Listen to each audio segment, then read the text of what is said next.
Kita lanjutkan kuliah perancangan pabrik kimia.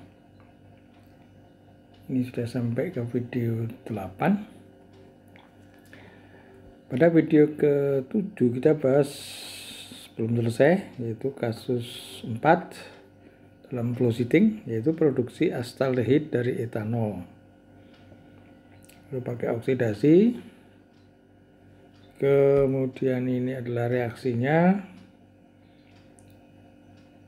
suhu, tekanan, reaksi samping dan seterusnya, fixed bed reactor, titik normal dari bahan-bahan.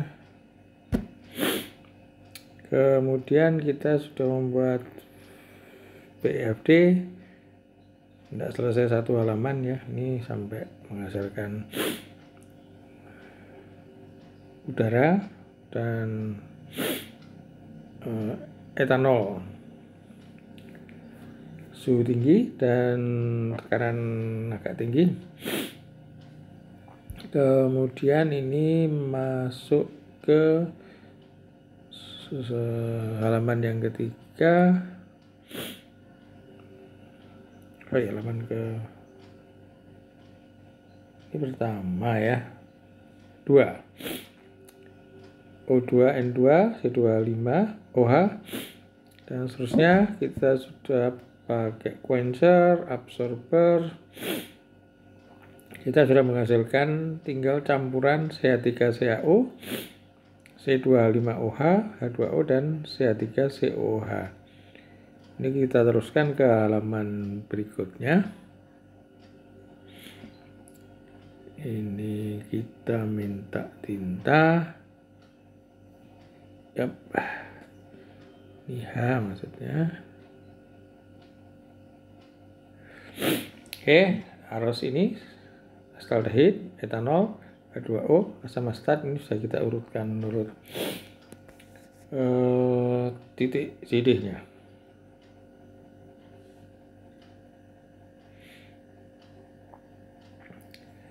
Sekarang kita teruskan. Kita sudah punya ini dari apa tadi? Dari ini ke I ya.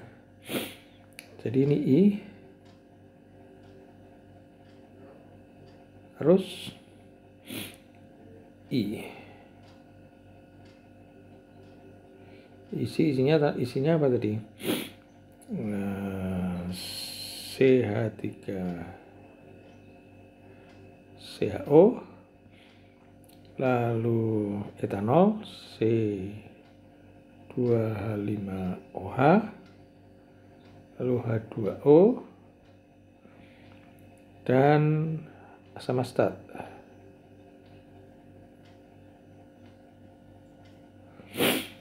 Kita pakai apa ini? Nah, ini destilasi ya. Titiknya juga ini 20. Oh ya, ini tekanannya berapa tadi? Tekanannya kira-kira masih 1,8 atau ya 1,8. Suhunya sudah rendah ya. Jadi kira-kira ini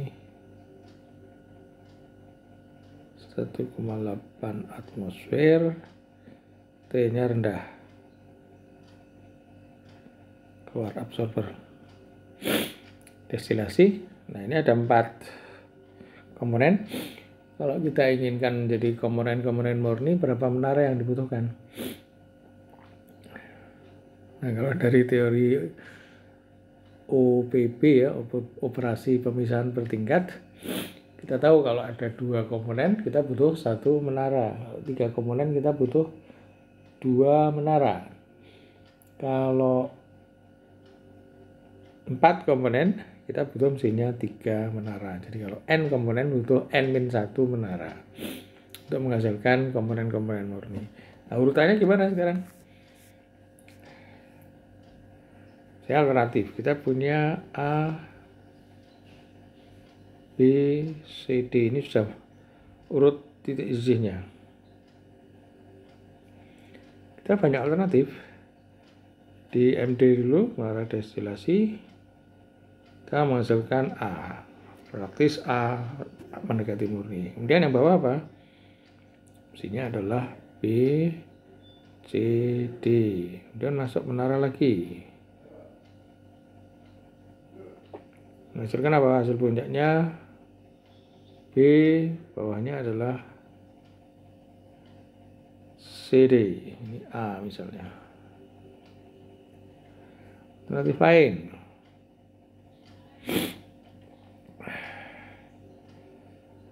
Ini A, B, C, D. Pisahkan dulu menjadi AB di atas, bawahnya C dan D.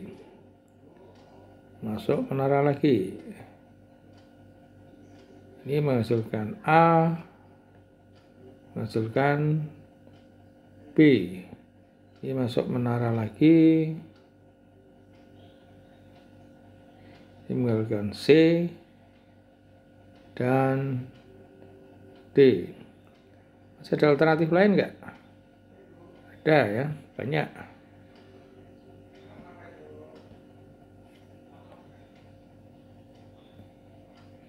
Misalnya berikutnya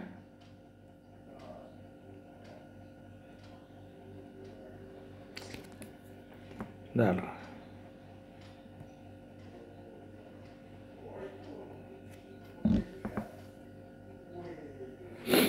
C.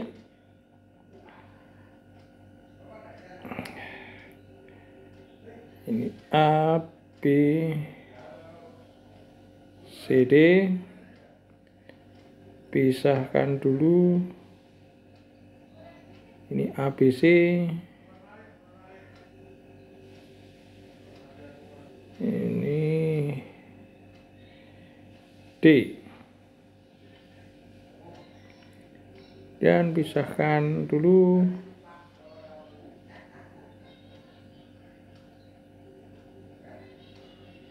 A, ini adalah B, C. Masuk menara lagi. B, C. D ini masih banyak ya.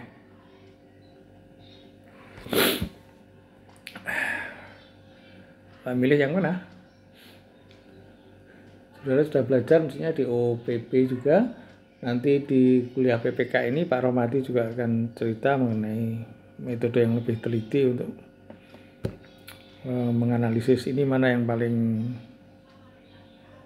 cocok untuk kita pakai, tapi semuanya tergantung pada situasi dan kondisi. Meskipun ada garis umum yang sangat kasar ya. Dan kejadian-kejadian khusus selalu ada. Misalnya dari 3 ini.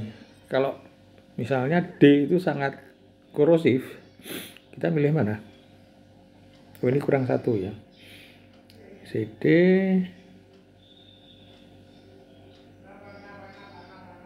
D, C ya.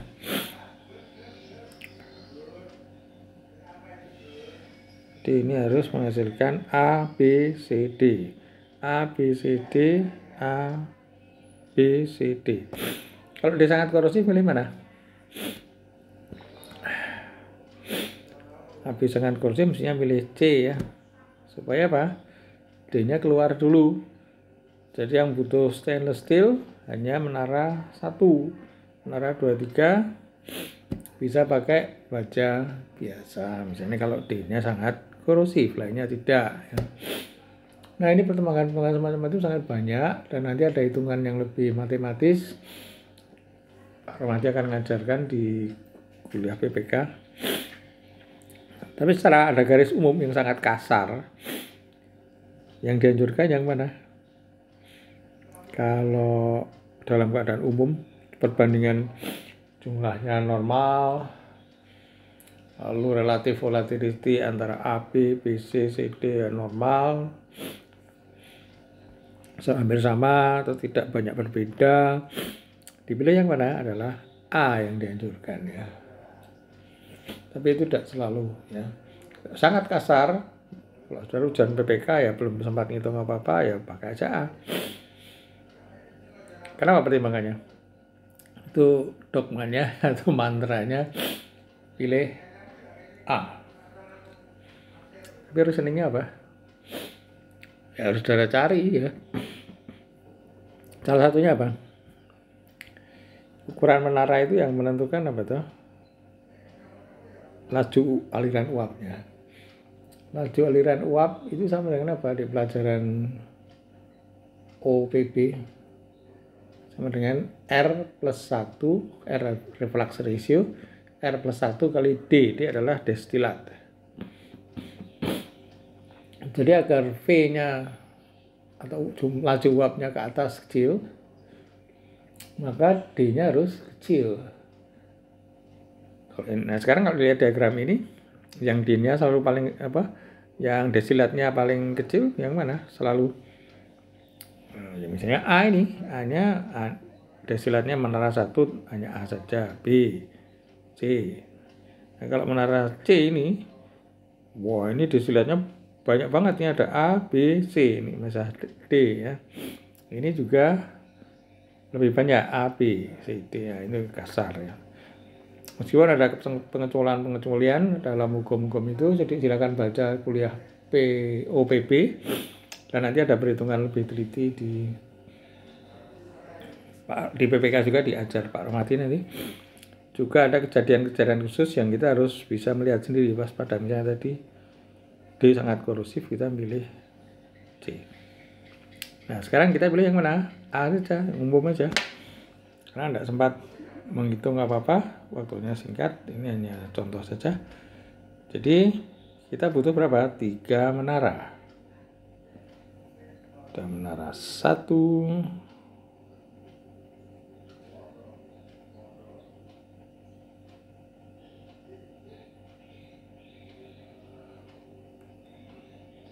menara 2,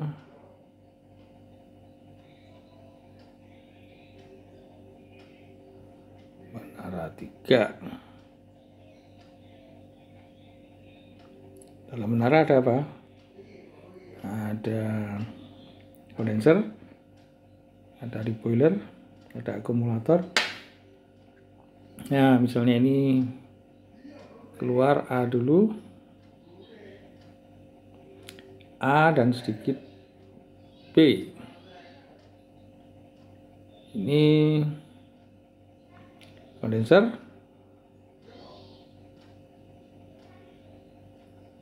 ini pendinginnya. Lalu masuk ke mana? Akumulator. Apa fungsi akumulator? Jawabannya mesti menampung sementara, padahal bukan itu fungsi utamanya. Itu jawab. Nah ini di pompa sebagian masuk ke menara sebagai reflux, sebagian sebagai destilat.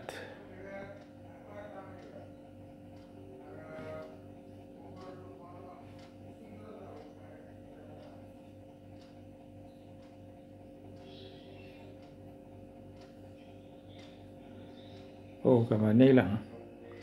Tadi kepecet apa namanya? Saya pecet clean layar. Ini adalah I. Ini 1,8 atm. T-nya rendah. Ada CH3CHO, C2H5OH. Kemudian ada, sudah ada di depan ya. Ya, ini sudah tadi ya. Tidak perlu buat ini. Saya hapus saja.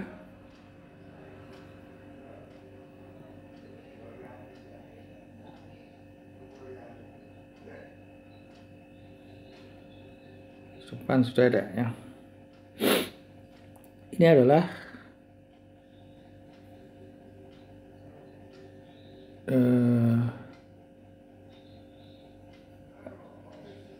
isinya apa? A dan B sedikit. Ya, akumulator, ini kondenser, dan ada reboiler.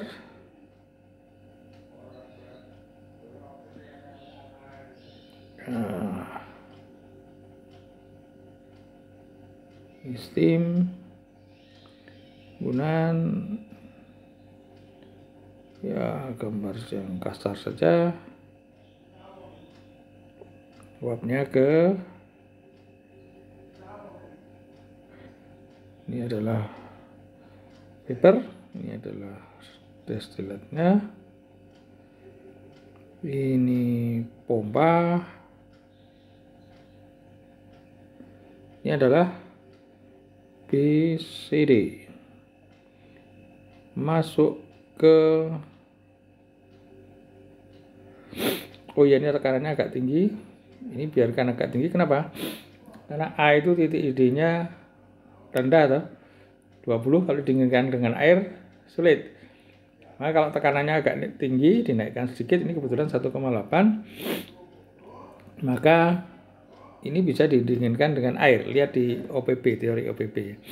Maka sekarang ini malah kita turun tekanannya 1 atmosfer karena ini etanol titik-nya sudah 78. Jadi kita tidak usah pakai pompa, kita pakai kran saja, malah justru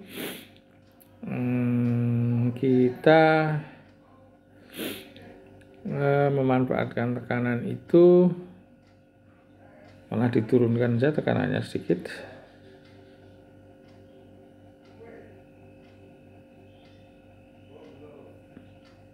Sorry.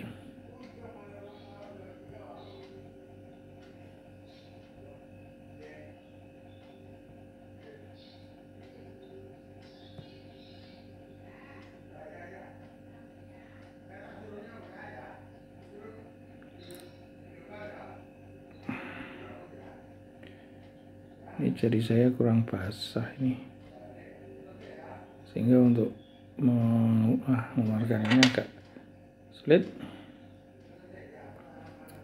Penghapus.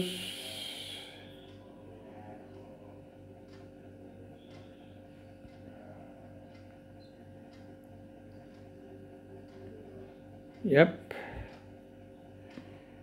Ini adalah BCD, malah tekanannya kita turunkan saja pakai kran untuk masuk ke menara berikutnya agar atmosferik. Nah, lalu sama, ini ada kondenser.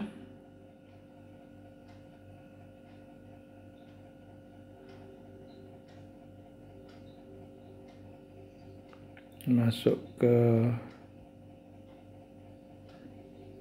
akumulator, dipompa, bagian sebagai reflux, sebagian sebagai hasil puncak, yaitu ini B dan sedikit C, mungkin sedikit A.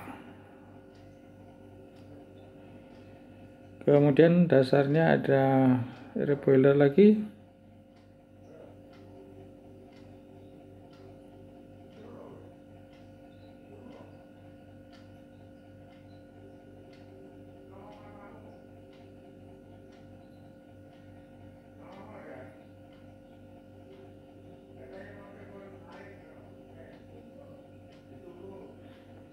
Ini sana ada pemanas masuk, kemudian keluar, kemudian uapnya kembali ke menara. Nah, diperoleh destilat, hasil dasar isinya apa? C, D dengan B sedikit. Ini ada A nya dikit,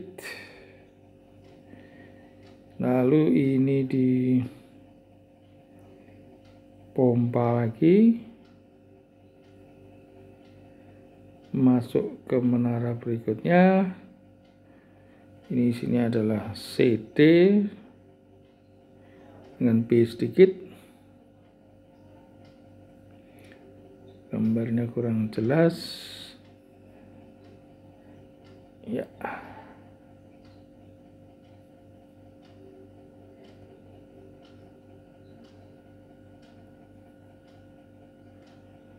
Ini A. Ini B sedikit ya. C.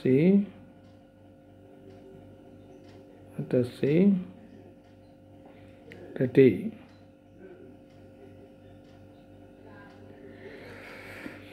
Nah, ini tinggal satu lagi, butuh menara destilasi. Untuk ini ada pendingin.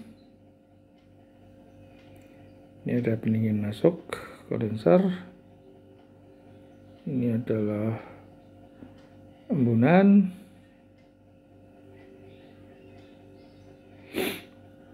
Masuk akumulator lagi.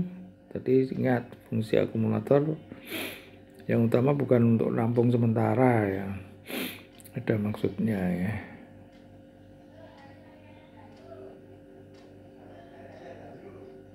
Reflux. Ini sebagai hasil puncak. Ini adalah isinya C ya. Sedikit B dan sedikit D. Ini sama dengan D itu apa? D itu adalah ini. H2O itu C. Ini adalah B. Ini adalah A. Ini gambar lagi dengan kertas yang lebar supaya tidak usah ganti-ganti halaman gini nih. Nah, sekarang ini hasil dasarnya adalah masuk ke ray boiler lagi.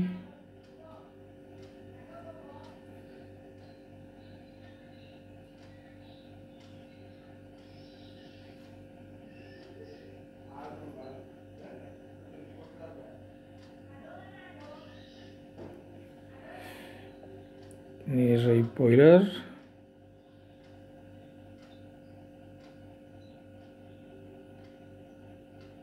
Steam. Ini masuk ke sini. Kemudian ini adalah hasil dasar. Isinya adalah apa? D dan C sedikit. Ini uapnya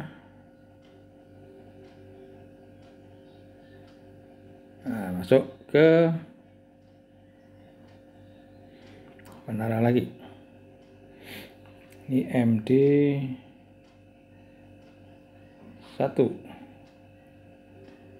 MD 2, 3 ini atmosferik saja. Ini MD 3. Nah, terus kemana ini? Ini disimpan ya.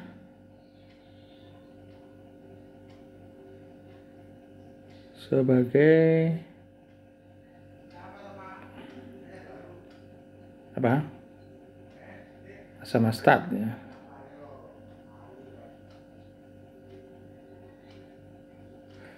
Lalu astaldehyde-nya di mana? Ini.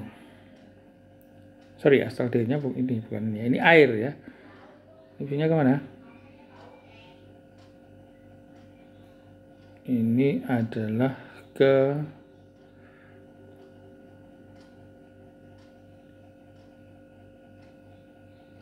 UPL.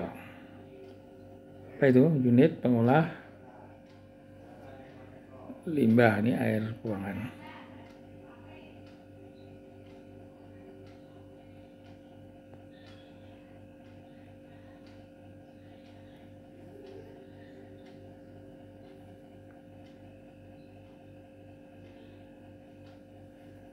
UPL, unit pengelola limbah. Ini adalah asam astat, ini produk ya, salah satu hasil samping. Kemudian etanol yang ini, produk kita yang mana? Ini yang dari MD1 itu astaldehyde. Jadi ada produk tangki, ini CH3 CHO.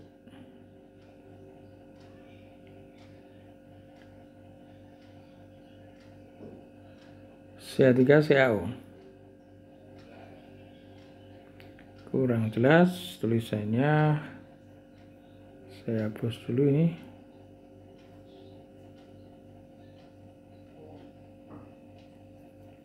CH3 CHO. Lalu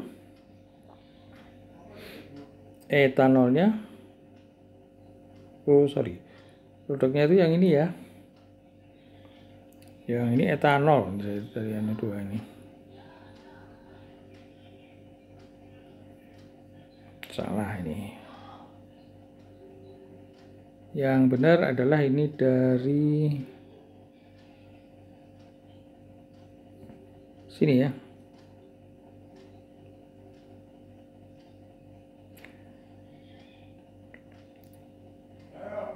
Masih 2 atmosfer, ini perlu ada keran ini nanti.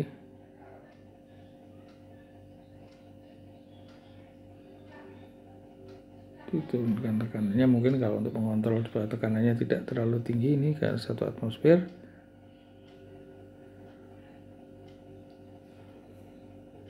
Ini harus ke sana. Kemudian etanolnya kemana? Etanol itu adalah dikembalikan ke vaporizer dan ke quencher dan ke absorber ya. Jadi ini adalah dipompa dulu karena butuh tekanan tinggi di depan.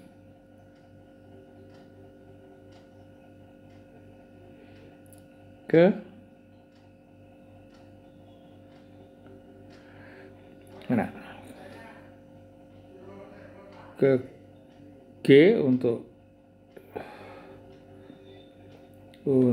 G itu untuk quencher, lalu ke H untuk absorber, dan kemana? Ini etanol harus kembali ke sini. Ini adalah dari recycle.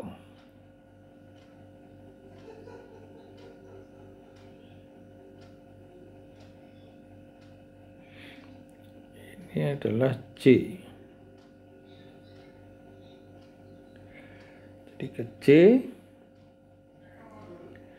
ke G, dan ke H. Ke G, ke H,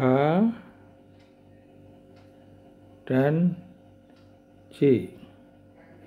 Sebagian untuk absorber, sebagian untuk quencher, sebagian di recycle untuk diumpankan ke vaporizer. Akhirnya ke UPL, ini produk CH3CHO, kemudian ini hasil samping asam astat, kemudian ini adalah etanol. Di sini apa tadi? C2H5OH. C2H5OH. Kembali ke G, sebagian ke H, sebagian ke C. Nah, ini lalu ada posisi mengendali dan seterusnya. Kita cek betul GHC, GH, C. Oke. Ini sudah contoh banyak sekali di buku-buku atau di internet juga banyak contoh-contoh semacam ini untuk pabrik yang lain ya. Jadi ini ada akumulator, kondenser, akumulator, ada boiler. Ini harus hubung. Ini ya. Oke. Sekarang saya beri latihan bagaimana mengatasi problem khusus. Misalnya pabrik alkil bensin sulfonat, alkil bensin sulfonat, natrium sulfonat.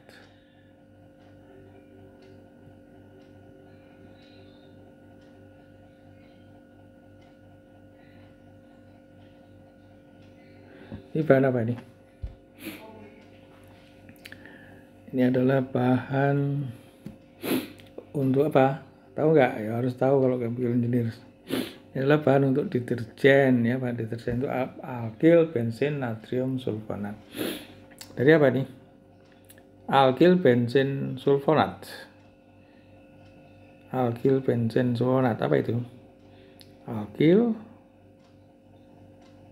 gabung nempel ke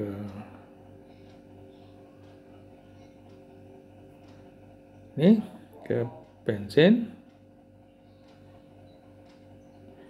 R-nya itu alkil ya, bisa misalnya dodekil bensin natrium sulfonat ya, dodekil bensin ya. R ya, alifatik ya, ini dodekil alkil bensin ini.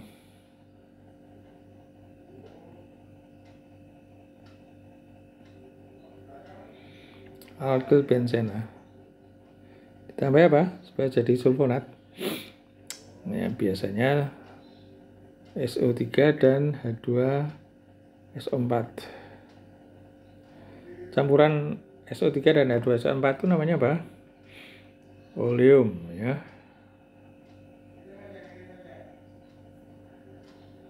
Menghasilkan apa? R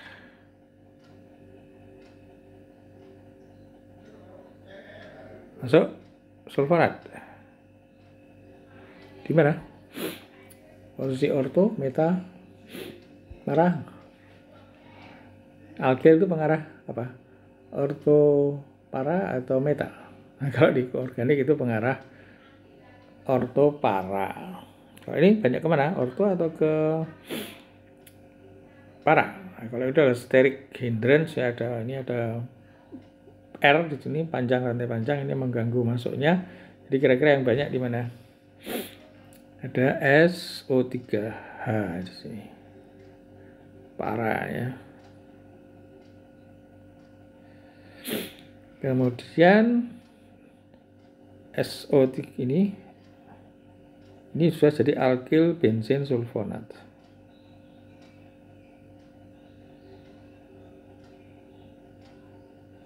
Lalu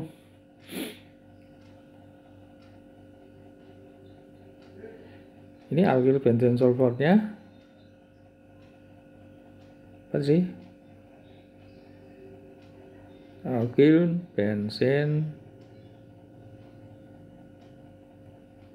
sulfonat.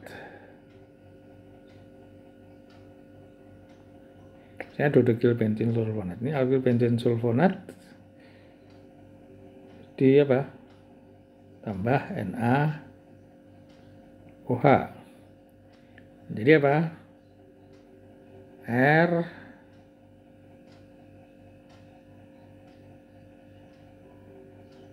SO3 Na plus apa? Na2SO4. 4. Oh sorry, sudah ya, tidak usah plus ya, sudah cukup. Ini dari reaksi samping ini.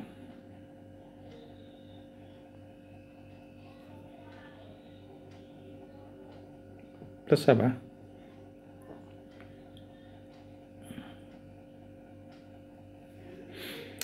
Mesinnya plus H2O ya. Ini NO-nya berapa? NO-nya butuh 1 ya, cocok. Kemudian ada sisa asam sulfatnya ini.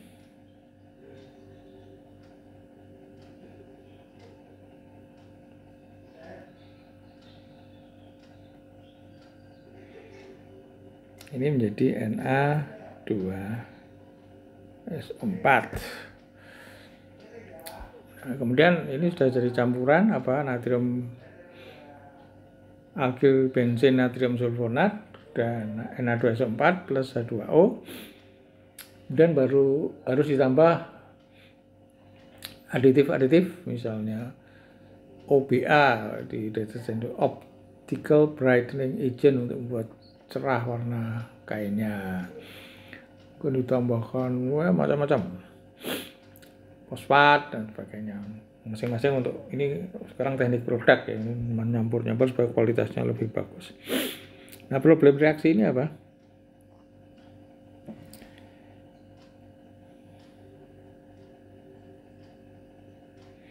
Oh ya, bagaimana membuat serbuknya? Ya tinggal ini dihilangkan airnya, dijadikan serbuk, diberi wangi-wangian, dijadikan serbuk.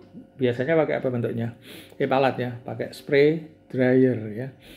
Jadi nanti ada spray dryer. Hasil reaksinya nanti masuk spray dryer.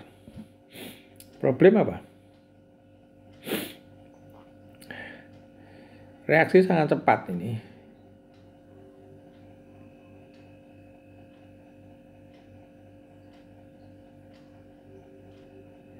Dan eksotermis.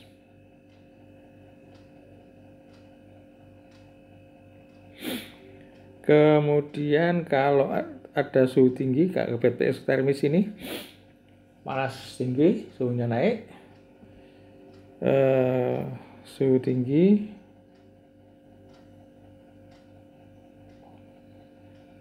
mengakibatkan gosong ya, warna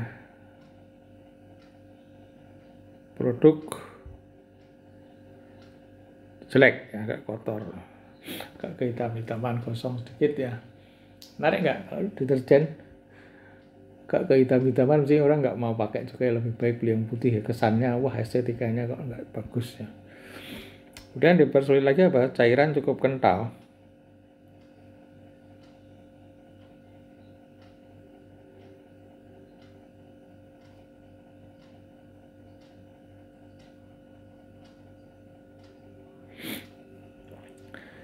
Jadi ini semuanya mengakibatkan apa?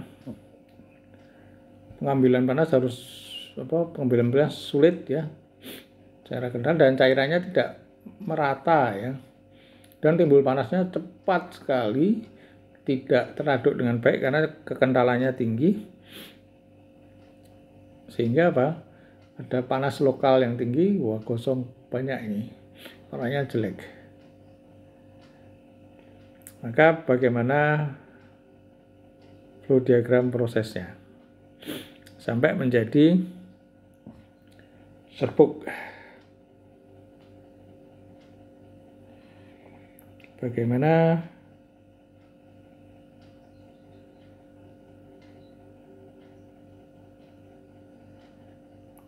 proses flow diagramnya, sampai menjadi atau menghasilkan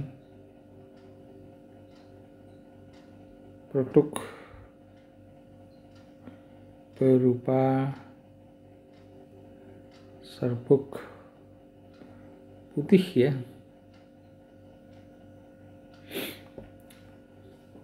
Ingat tadi tambah juga aditif.